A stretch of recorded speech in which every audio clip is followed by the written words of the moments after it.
Hello everyone, Cup here, and welcome back to another Shop Titans video. We have the Scholarly Harpy flash quests today, and I'm also going to be talking about shop layout, resource bins, and all that kind of stuff later on in this video. So let's get into it. The Scholarly Harpy drops research scrolls, and you cannot boost the drops by loot bugles or seer. It has 2 tries, like most flash quests it seems, and on extreme difficulty it has nature elemental barrier. I literally have all of my nature heroes on quests at the moment, but let's see if the spell knights are enough to deal with this. Let's see how hard this is. Okay, already getting green.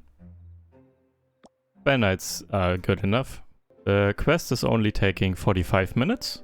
Seems to be the quickest, I think, so far of all the flash quests we had. So yeah, let's send this. And send another team too. With another spell knight. Alright, let's send it like this. And see how many research scrolls we get. Research scrolls, as you probably know, you need to unlock new item blueprints. I personally have everything unlocked that is unlockable with research scrolls, so I don't really have a use for them, other than saving for tier 13 items once they come out at some point. I'm sure they will, but no idea when. And also, you can fuse. That's what I do. You can fuse research scrolls into ascension shards. Actually, not this. I don't want to fuse research scrolls. I want to fuse ascension shards. So like this. You need 25 research scrolls and a blue tier 8 or higher. And 10 of these greater moonstones. So this isn't cheap. Greater moonstones go for like 600k. A piece, so this is 6 million alone. And then the blue tier 8 item goes for like 5 gems, I think. So if you convert these into gold, that's about 15 million in gold. So overall, that's 21 million gold for 5 ascension shards and 25 research scrolls. Anyways, by the way, I already asked this last video and I'm going to ask it here again. If any of you have any questions at all, want me to talk about anything, any topic, please let me know in the comments and I will either reply to you in the comments or I will talk about it in the next video. Also, if you like watching these videos and keep watching them, please consider subscribing to the channel. It really helps me out. Anyways, since I asked you in the last video about things that I should talk about in my videos, I got quite a few comments. So multiple were about the shop, about the layout, about furniture, resource bins, and so on. So let me try and clear that topic. First of all, the layout. As you can see, my shop is very ugly and seems very packed. However, I'm doing this because it's practical, it works. Why it works is I have my counter where I sell in the front. So people come in, even the people that just want to sell items to me, come in and have a very short walk to the counter. And then I can get rid of them and they walk out again, so they don't clump up the shop. And also there's a max limit of customers in the shop at one time. So right now I'm at the limit. There's no one else coming in now until I deal with these people. So you want the flow to be as quick as possible. People get in, people get out. So that's why the counter is in front. And then you want to have all your racks and so on with the items in them to be accessible. So even this one, this looks like it's crap, but they actually can walk through here, get to here, and access this entire shelf from this pixel here, from this point. So this works. They just need also the racks, they just need to access the very edge of this to be able to buy any one of these items on the entire rack. That's why I have my layout like this. So all furniture is accessible for all customers and they can buy any item they want from my shop. And I have as many like little walkthroughs like here in between as I can.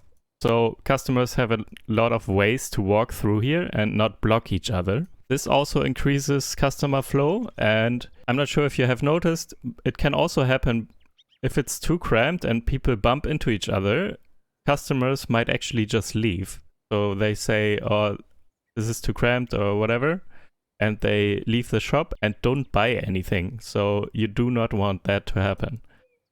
That's why you want enough space here and enough paths, basically, so they don't bump into each other as much.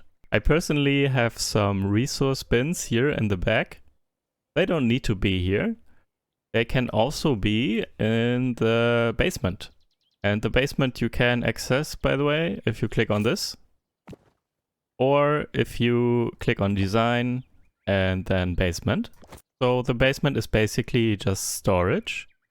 You can put your resource bins or trunks, etc. in here and they still work. They still provide their benefits. And if you need more space in your shop because it's too cramped and you don't know how to build paths for proper customer flow, you can use the basement and put some stuff in here. However, I would personally suggest to keep all the item furniture, so racks and tables and so on, here in your shop, so you can display all your items that you have and the customers get the chance to buy everything that you want to sell. I get the question a lot, how many resource bins should you have? This depends a little on how active you play and also on what stage of the game you are at.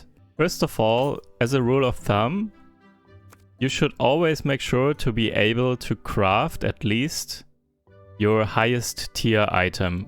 So for example, if you are tier 9, you want to be able to craft this sword. For example, if you want to craft this with your stone. So you want at least 207 stone and 72 steel and 12 red jewels. So this is the bare minimum that you would need, of course. You want to be able to craft all the items that you want to. Your highest tier items, that is. So you have enough resources to craft one of your highest tier items for each resource. So for stone, wood, leather and herbs. And also those correspond to here steel and hardwood or ironwood or whatever it's called and so on. So all the resources you want to use with your crafts, that's the amount of resource bins you need if you are playing active.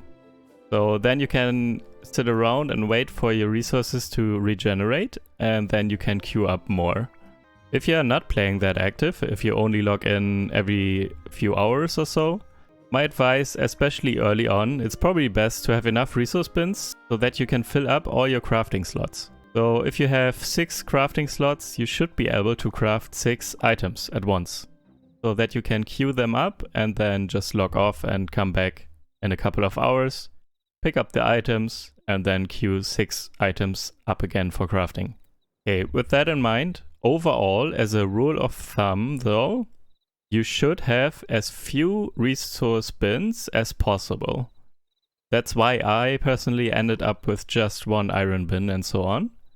Because you want to use most of your furniture slots on racks and tables and so on. I don't know what is the general word for all of these item display furniture thingies, like tables, racks and so on. I don't know.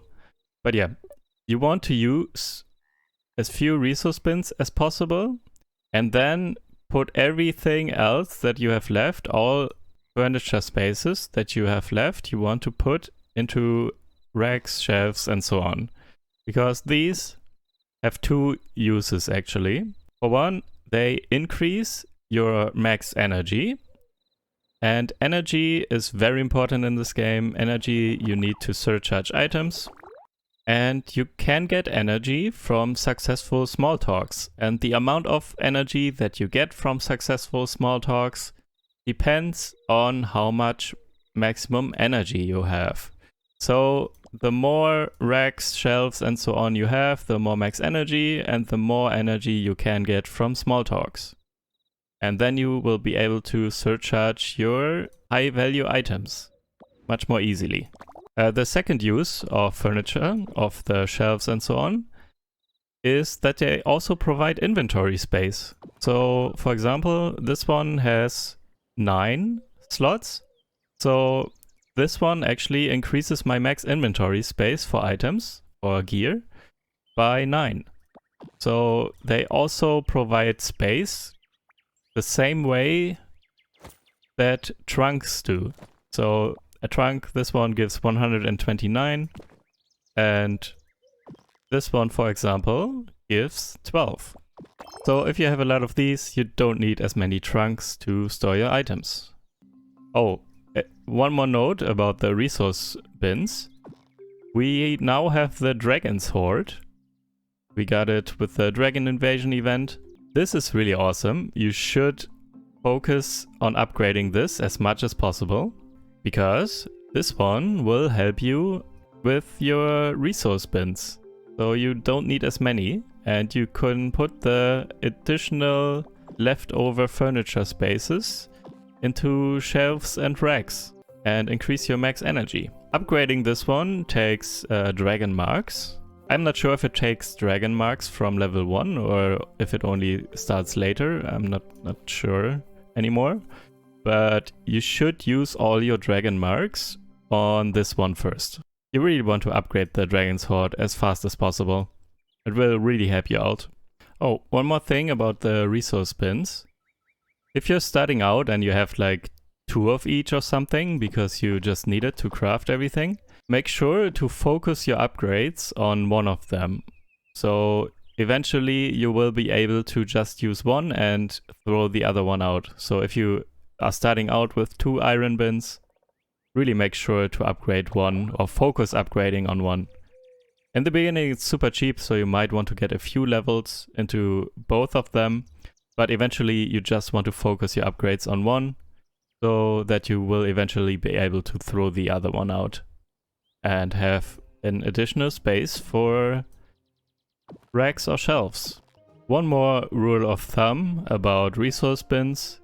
If you are not ending up, after playing however long you want, with a full crafting queue, so if you're not using all of your crafting slots after you're done playing basically, that means you do not have enough resource bins. If you do end up with a full crafting queue, you might want to consider if you can reduce your resource bins.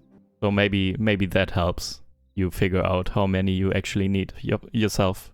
It kind of depends for everyone, because the guild can boost resource regeneration, and also obviously all the levels of the resource workers also have an effect on how fast the resources regenerate and so on. So it will be different for everyone. But yeah, as a rule of thumb for yourself, try to fill all your crafting slots. If you can, you're good, and possibly can reduce your resource bins. If you cannot, you might need to add resource bins. And then everything you have left, you want to put into shelves, racks, and so on to increase your max energy. So yeah, that's about that.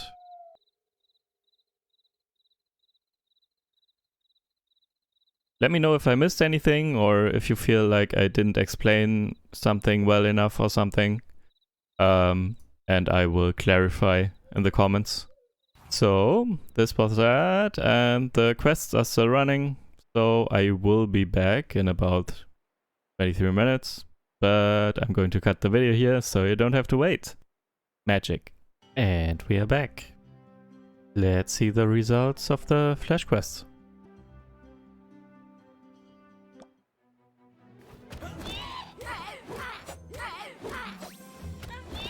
Yeah, this one isn't that tough.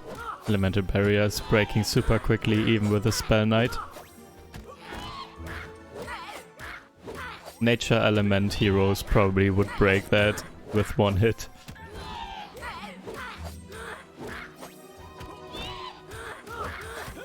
Let's speed this up.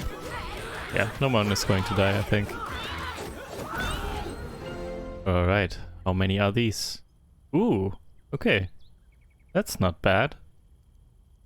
I mean, I don't need these, but if this is an indication of how many Ascension Shards are going to drop from the Ascension Shard Flash Quest, this is really good.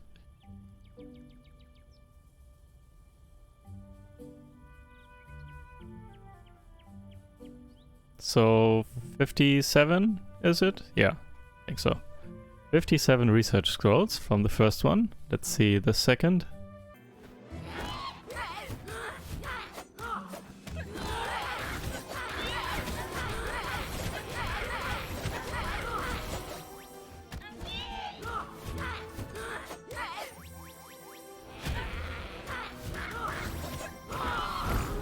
And dead. Oh, and we get less research scrolls, but some items, I think. Yeah, 36. Okay, this stack is bigger though. 36. And 8 items for some reason. 8 gear pieces. I think this is tier 10. Alright. Not too bad. Not too bad. So, yeah. The amount of research scrolls is actually pretty decent. I expected a bit less, so yeah, not too bad. There's not much to talk about this Flash Quest anymore, so let's check out what Flash Quest we will have in 2 days. Alright, so in 2 days, on the 16th, we will have the Runestone Golem, which will drop runestones. That could be very valuable too. At least the very big ones, what are they called? Perfect runestones, go for quite a bit. So that could be good. Also, those will be able to be increased by Seer and Loot Bugles. So let's see. And difficulty-wise, it seems to be somewhat similar to today. So not the most difficult Flash Quest, but let's see. Alright. If you enjoyed this video, please leave a like and subscribe to the channel, and I will see you in the next video. Thank you for watching. Bye!